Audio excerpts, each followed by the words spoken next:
Hi there, and welcome to this interview. I'm Jenish Pandya, and in this interview, we're going to talk about how relationships play a key role in leadership. Today's call, we have Dr. Nicky Howe. Nicky is a CEO, leadership and management coach, and an ontological practitioner with over 25 years senior management experience working in government and non-for-profit sectors in the areas of employment, education, welfare, and health. Thank you for coming and joining us, Nicky. Well, it's my great pleasure to be here. Thank you for inviting me. Nicky, so we'll just get started off. I was interested in how you actually got started in terms of leadership and what your journey has been like. Yes, when I saw that question, I thought, gosh, how am I going to answer that?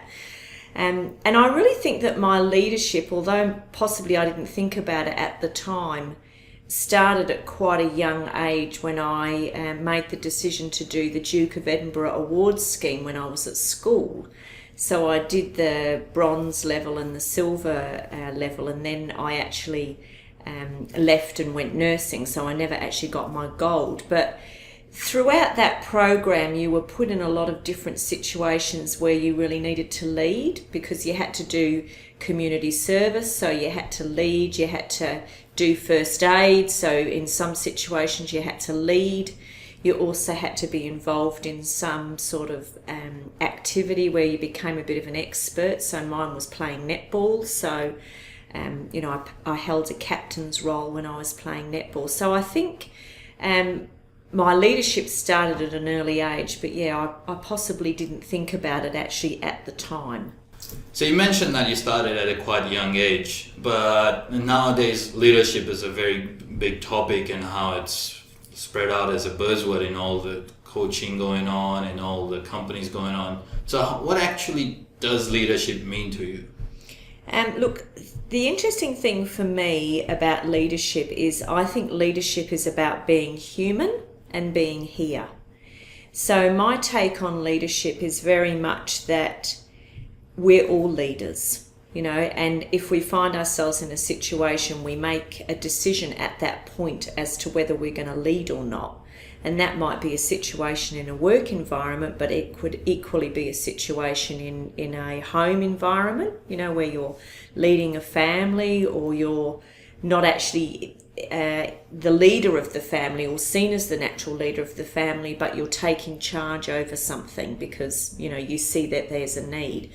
So leadership for me is very broad, and my real philosophy on leadership is that everybody's a leader, and it's about whether we make the decision to take responsibility, because I actually think that's what it is. I think leadership is about us accepting responsibility to act, and that's not positional. So I don't see leadership as something that is necessarily a position in an organisation. I think it's a fundamental human trait, and it's a choice that we make every day in every situation that we're in. Yeah, that's really a good intake on leadership, because people normally think leadership as Mahatma Gandhi or the Bill Clintons or the Obamas, and they never assume themselves as a leader. And that's a really interesting take. But that's what the next question comes up as, how does one realize that they are a leader? Yeah, I mean, this is going to be maybe a bit controversial, but I think we have to realise that we're a leader because we realise that we're human. And I think that in saying that, how do you become a leader? Well, I think you become yourself. You actually become yourself, and you use yourself completely. So you actually use all your gifts, your skills, your knowledge, all the things that are within you, and you use those to give to others or to give to another situation. So I think it's really about us being human. That's awesome. And so in terms of being human, there's always a talk about the characteristics and traits of leadership. So what is that one characteristic that is a must-have in your eyes? I know there's heaps of them. Yeah. I think for me, it's always trying to hold the other person as a legitimate human being. So in all my interactions, if I interact with somebody and I see them as a legitimate person, then I think that that's a real fundamental foundation trait that I have, and that will always hold me in good stead, because it means I will always respect the other. So I will, just behave in a way with other people that is really seeing the other person as an equal other, and seeing them with all their gifts, and also with all our vulnerabilities that we have as human beings. And that's again seem like the concept of leadership being equals to human, and then the next thing I guess comes from human is relationship. Yeah. And where I'm leading to this is your book about better relationships with those you lead. So how did that, obviously I know your angle of leadership being human, so I guess there's a bit of that in the book. So how did the book come about, and why did you actually go write it? Look, the book came about really through a long journey, but I suppose last year I really came to the decision that I had something to offer around my views on leadership and how I thought that, we can create better organisations or better workplace relationships. So the essence of the book for me is really a journey way back when I started doing a ontological coaching program with Alan Seiler, and I started that in 2006. And the focus and essence of that is that as a ontological practitioner, you always hold the other person as a legitimate human being. And, what I learned through doing that, and I suppose what I've learned through my work as a manager or CEO, is that everything fundamentally is about the relationship I have with the other person. And that if I don't have a good relationship with the other person, then nothing really works. I mean, that whole saying that work gets done through the relationship, and relationships are built on conversations. So if I don't have a conversation with somebody and I don't build a relationship, I probably won't get too much work, done with them or for them, or they won't work for me. So I don't only want to build a relationship because I want them to get the work done for me. I actually build a relationship because I know that as human beings, that's fundamentally what we want.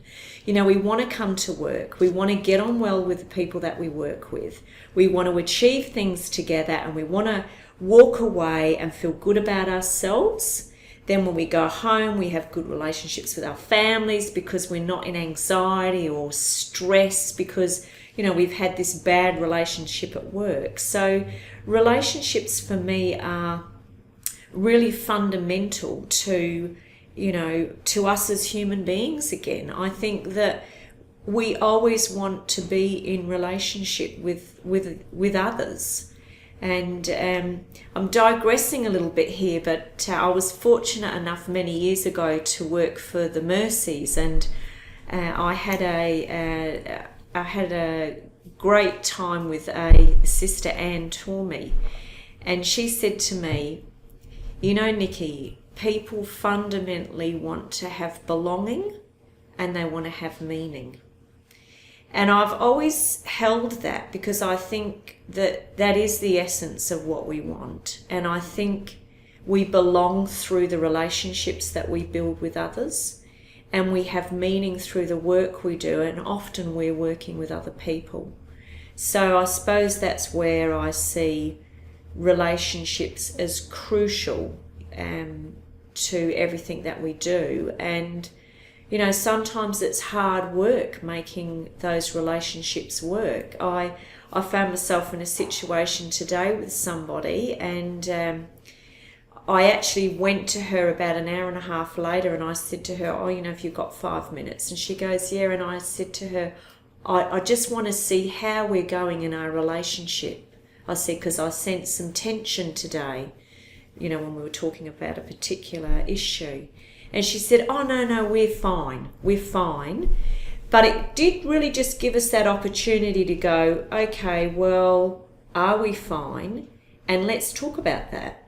And I think that's what it takes. It's, things do go off the rails. Relationships do get, they get into trouble, and it's about our capacity to say, how is our relationship going, and what do we need to make it better? And that's a very good take in terms of how relationships need that courageous conversations, because it's always a to and fro thing, never a one-way street. Yeah. And to that, that's what, in terms of leadership, I guess, it's a pathway. The relationships are a pathway. But with relationships, how does one go about building from scratch? That's a really interesting question. Look, I think, you build a relationship from scratch by finding out about the other. What are they interested in? Paul Keating said this many, many years ago. He said it was about finding people's piggery.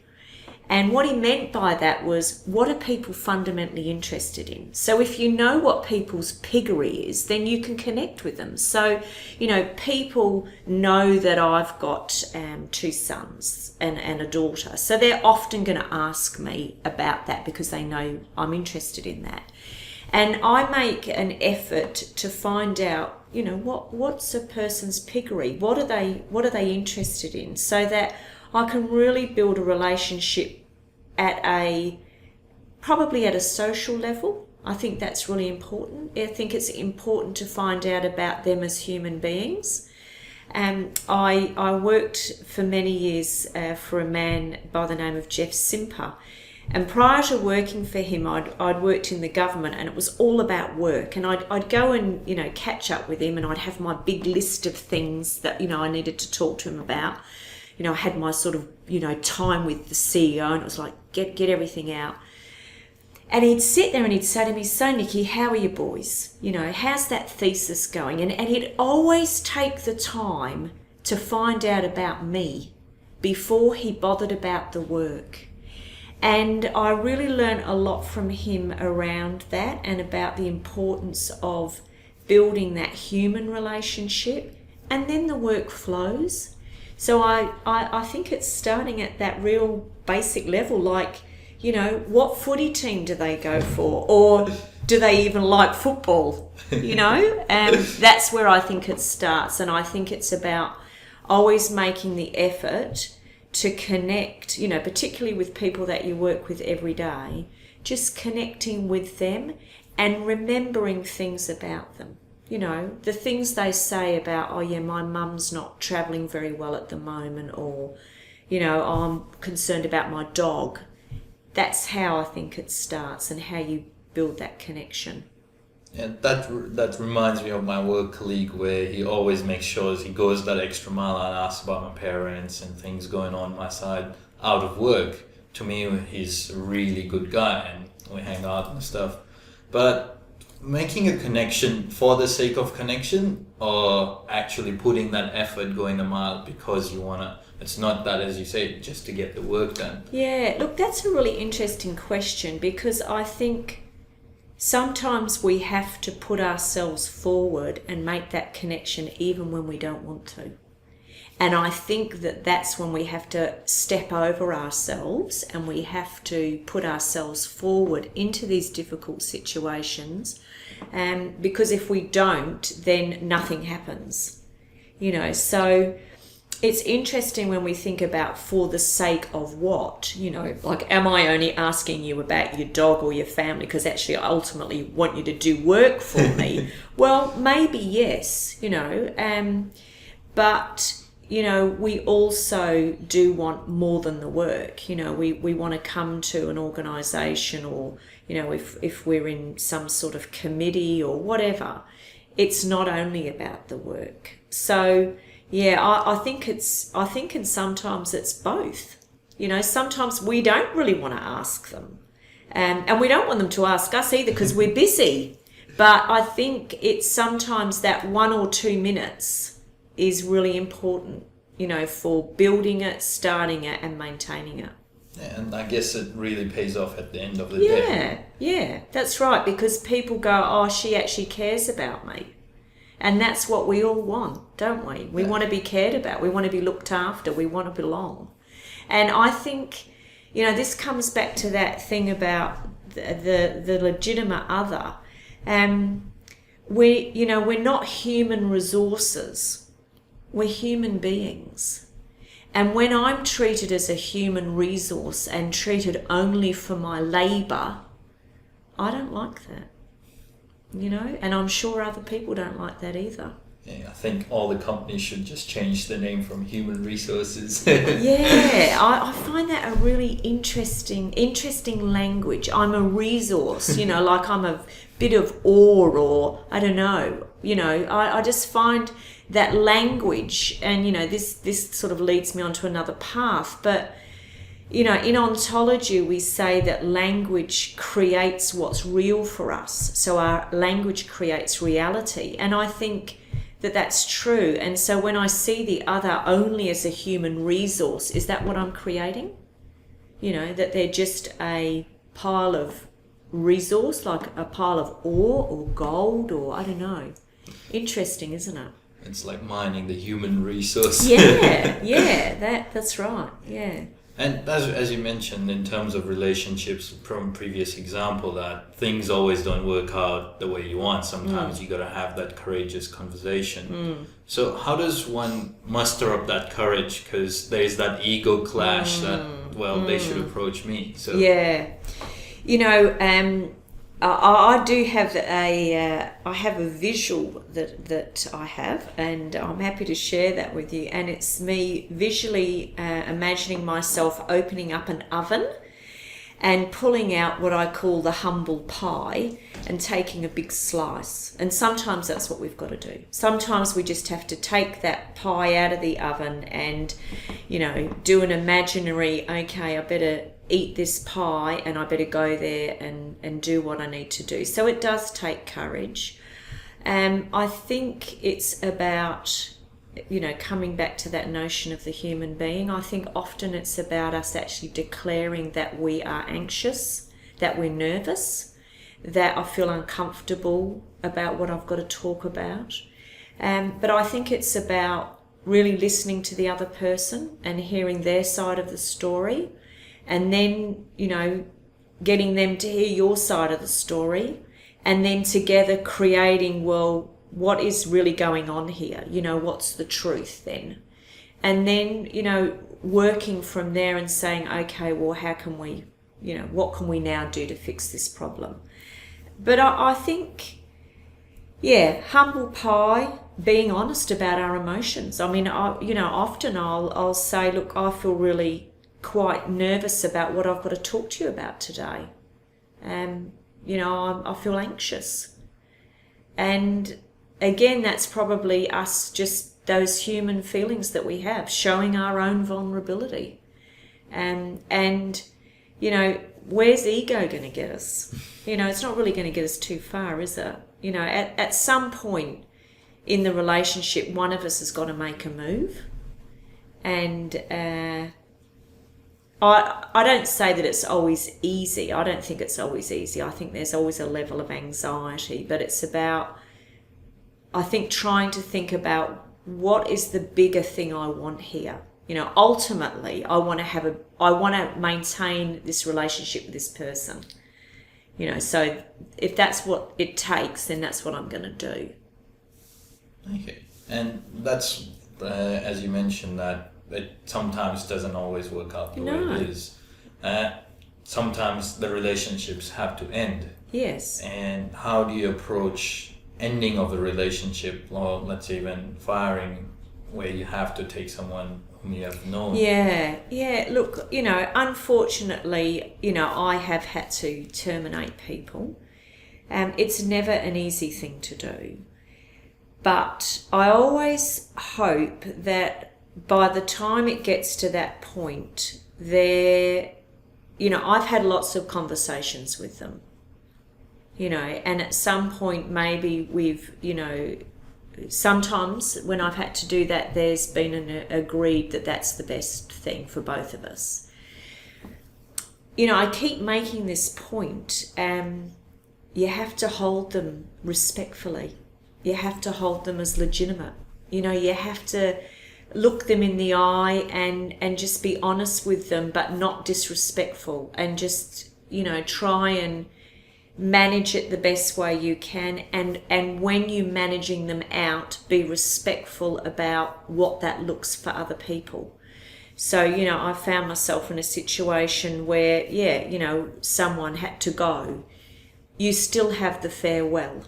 You still make sure that they're held as a legitimate human being, so when they walk away, they can walk away with their head high at some point. Okay, you have terminated them. That's the facts. But it doesn't mean to say that everything about them's bad. So it's trying to also put it in some context of them as a whole person. Sometimes it's just the job wasn't right for them. It wasn't the right fit, whatever. But look, it's not an easy thing to do, and it's not a thing that I think we ever do lightly. We really have to make sure that we've got all the facts and not just a whole load of stories about the person. Yeah. Yeah, and that's the thing, you have two sides of a coin. Sometimes it's good, sometimes, bad. And in terms of nowadays, we have heaps of emerging leaders. As you said, the approach to leadership should be from a humanistic side of things. But what else, apart from the humanistic side, should the new kids on the block should be learning about, and how they should be approaching? Look, I've recently found myself, with being with a group of emerging leaders, and the thing that's really just so heartened me is that they're all so keen to learn. And I think that if you always hold yourself as a learner and you're always putting yourself forward to learn, I think that that's something that can really help you move up, whether you're moving up a corporate ladder or moving up in your community, in your family, whatever. I think there's always someone that will help you, but you have to be prepared to ask. So I think that that's the other thing. I think it's about being a learner and just asking for help, and saying to people, look, I don't know how to do this. Would you help me? And that, I think that there's some fundamental things that not only help you develop, but they also help you adapt, change, and evolve as you change jobs, careers, or whatever. That they'll, always being a learner, always being prepared to ask, and delivering on what you say that you're going to deliver on. I think there's some pretty fundamental things that will hold you in good stead, I suppose. That point I made about delivering. All we have is our word, isn't it? That's all we have. I look at you, I say, yes, I'm going to do it. We shake hands, I'll walk away. You have an expectation that I'm going to deliver. Sometimes we can't. Sometimes we have to go back and renegotiate. But I think that that's the other important thing, is that we honour our commitments. And if we can't make the commitment, we've got to break it, then we do it. We try and do that straight away and say, look, I'm really sorry, I forgot, or whatever. And we take action to rectify it. We don't just, leave it. Yeah, I think this interview is a perfect example where if I hadn't asked you, this wouldn't be happening, and I totally understand what exactly you're saying. But there is also a notion of when you ask someone for help, it shows you're weak. So how should people come over that? Well, that's interesting that it shows we're weak, because maybe it does. So let me give you a very quick story. When I was doing my doctorate, the first year we had a number of units, and one of the units was quantitative research methodology. It was all statistics, algebra, everything that I knew nothing about. I remember Professor Jeff Souter got on the board and he started putting the first equation up there, and I felt sick. And I just said to him, excuse me, Jeff, can you just go right back to the beginning because I don't get it at all. And okay, I might have showed myself as weak, and that's a risk I took. I'm in a class of 13, 14 other people. I've put my hand up and I've showed them straight away that I am weak and I don't know what I'm doing. And in the break, I said to one of the guys, I said, do you get all that? I said, do you know all this stuff? And he goes, oh, God, no. And I said, well, how come you're not asking any questions? And he said, well, Nicky, I don't need to. He said, because, you're doing it. You're putting yourself forward and you're saying you don't know. And that's what I did do. And I did risk being weak. But I also was the first to finish my doctorate in that class. And I'm not saying that to brag. I'm saying that to make the point that, I don't think it's a bad thing to necessarily show our vulnerability and to show that we're weak. Because what I'm saying in my showing my weakness is, will you help me or will you give me some advice so I can get stronger? So I think it depends on how we want to perceive it. I don't have a problem with saying I don't know. Not at all. Because there's lots of things that I do know. But, equally there's lots of things I don't know. So that's how I see the world. I guess it balanced out. And first of all, congratulations on being first in your doctorate thank class. Thank you. But back to again the book where you talk about better relationships. So there is good, bad, better kind of thing. So what if you want to go the absolute excellent limit of relationship where you're the best buddies, you hang out after work? What's the formula to that, or what's the secret sauce? Oh, what's the secret sauce? Gee, I don't know. I think I think relationships are an interesting thing in that they can take time to develop. Sometimes you might instantly get on with somebody and, you build up a rapport and, straight away, you're out socializing together or whatever. Sometimes relationships take a long time. So I don't know what the magic formula is. I just think that, if you, I think a relationship is a two-way thing. So I think you have to work at it. You can't always assume that your girlfriends are going to be the ones that organise everything. You've got to do some organising too, haven't you? Oh. So, yeah, I don't know what the magic formula is. I think, there's a song, a singer, she said, be yourself because everybody else is taken. So maybe that's the secret of a relationship, is that you just have to be yourself in the relationship, and the other person being their selves. Well, you come together and you have fun, or whatever the relationship is for. Yeah, and I think that's, in a nutshell, if you be yourself and you be humanistic, you become a leader. Before we wrap this call up, are there any final words you want to share with the listeners about leadership? Well, what can I say? I think what I'd say is, inherently we are full of gifts and talents, and we've got energy. So if you want to make your vision happen, then, get out there and start doing it. Because I think all knowing is doing. So, leadership is about doing. It's not about some theories. It's about actually doing it, practicing it, making mistakes, learning from those mistakes, and putting yourself forward and being prepared to be rejected and, picking yourself up, dusting yourself off and having another go. Yeah, absolutely. And that's really just blown my mind away, because I'll always focus on theories and stuff, but then you forget about the putting in practice. Yeah. Before we end it, how do the listeners get in touch with you? Do you have a website? Yeah, so I do. I've got a website and it's nickyhowe.com. So they can just go onto there and get in contact with me. Yep. And what about the book? Is it available? Yeah, so the book on my website, I've got a page about my book, and my book's available electronically through a number of different stores, and also it's available in hard copy, and that's generally just directly. So if you just send me an email, I'm happy to send out a book. And the proceeds of the book are actually going to a couple of causes that I support.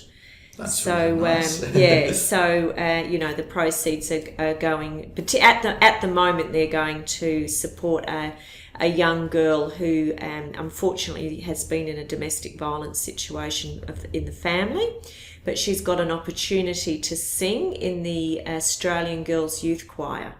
So the proceeds are going towards her tuition. That's really nice of you, and hopefully all the listeners get a copy of your book. Get a copy so she gets the tuition. No worries. Thanks a lot, Nicky, for having us. Great pleasure, Jenish, and I think you're doing a terrific job with doing these interviews, so well done. Thank you.